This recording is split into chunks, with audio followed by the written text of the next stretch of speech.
Start at 10 seconds. Minimum wage. This sole topic or policy, since its introduction, has been a moral and political debate and remains a bigger issue than ever in today's modern world.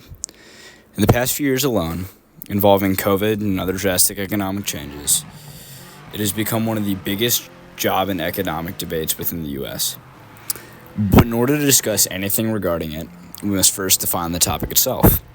Minimum wage, as a general definition by Google, is, quote, a rule set by the Fair Labor Standards Act, the FLSA, that tells employers the lowest hourly wage they can pay their employees, end quote.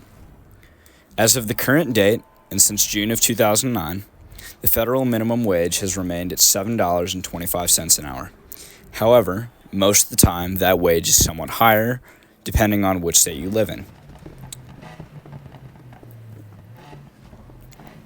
Some examples of these varying states are California, which as of now has a $16.60 an hour minimum wage, and Wyoming, which still holds that federal minimum of $7.25 an hour. For a medium or median, whichever you'd like to use, both work. Example, throughout the rest of the video, we will be using my home state, Missouri. As of now, Missouri, currently and since the start of 2024, has had a base or minimum hourly pay rate of $12.30 an hour. For the purposes of concise and specific analysis of the topic, we will refrain from including smaller, more complicated aspects like workers paid in tips, overtime pay, or other countries outside of the U.S. Primarily, we shall discuss hourly minimum wage, but we will touch on some influential aspects of the economy. Another valuable piece of information to this argument would be the purpose of the founding of the minimum wage.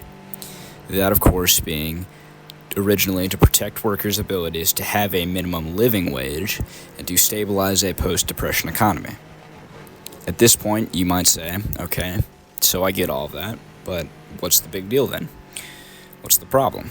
Which to address is sort of complicated and yet very simple at the same time.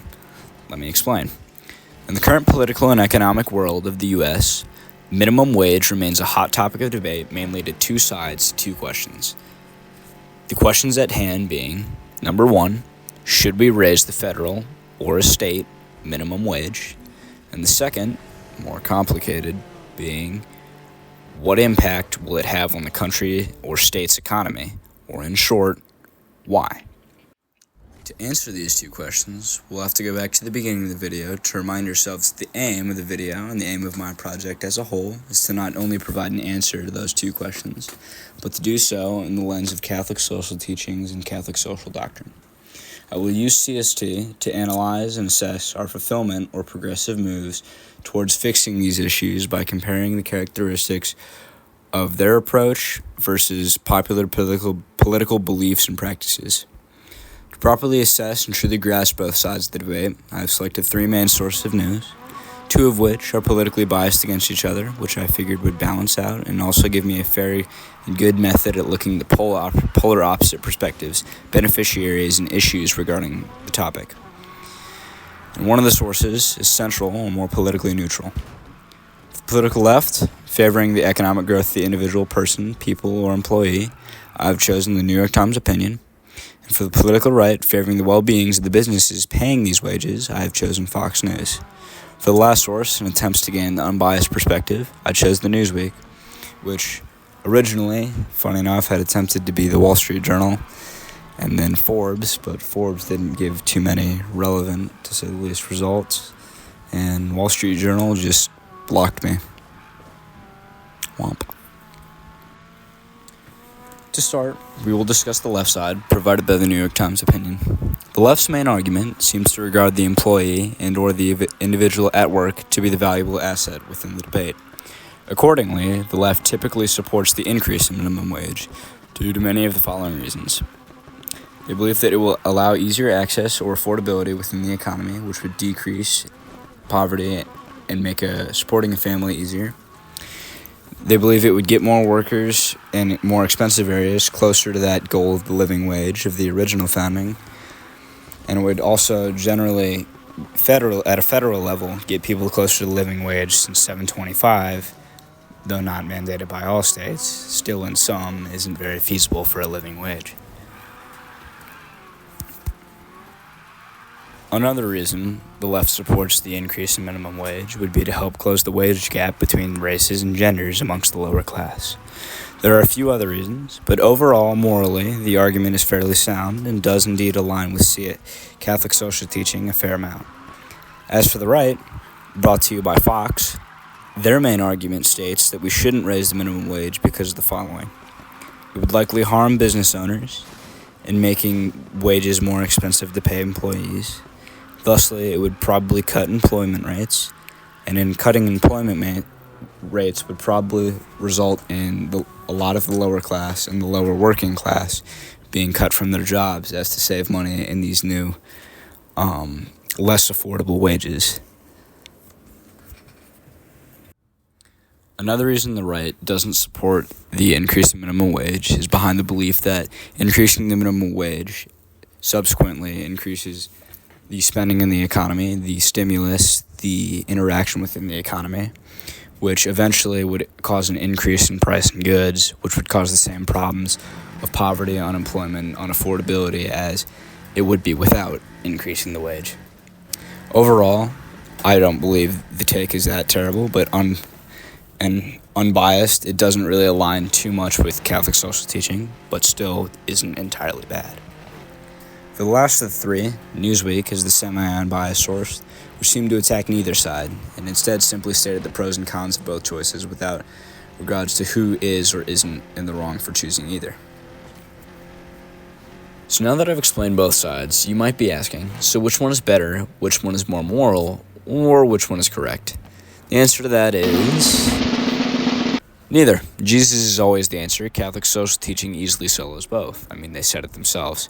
In regard to the church, your cooperation will never be found lacking, be the time or the occasion what it may.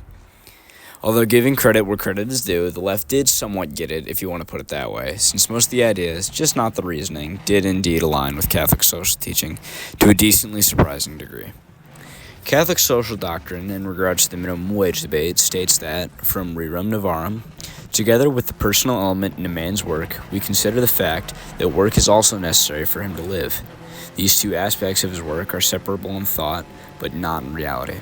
The preservation of life is the bounden duty of one and all, and to be wanting therein is a crime. It necessarily follows that each one has a natural right to procure what is required in order to live, and the poor can procure that in no other way than by what they can earn through their work.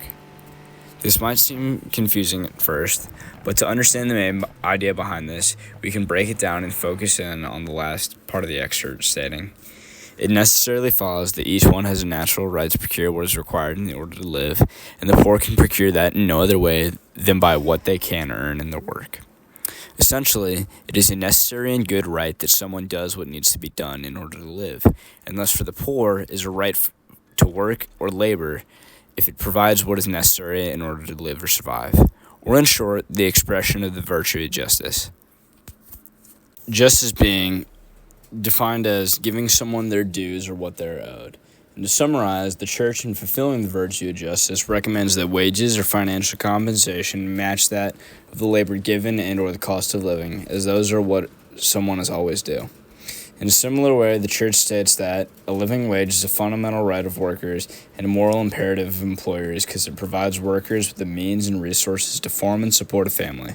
The Compendium of Social Doctrine of the Church points out, in order to protect this relationship between family and work, an element that must be appreciated and safeguarded is that of a family wage, a wage sufficient enough to maintain a family and allow it to live decently. Or in other words, one is also due a living wage not only to support himself, but also to be reasonably, comfortably able to support and raise a family, which in doing so fulfills part of your duty or due in contributing to the common people and community.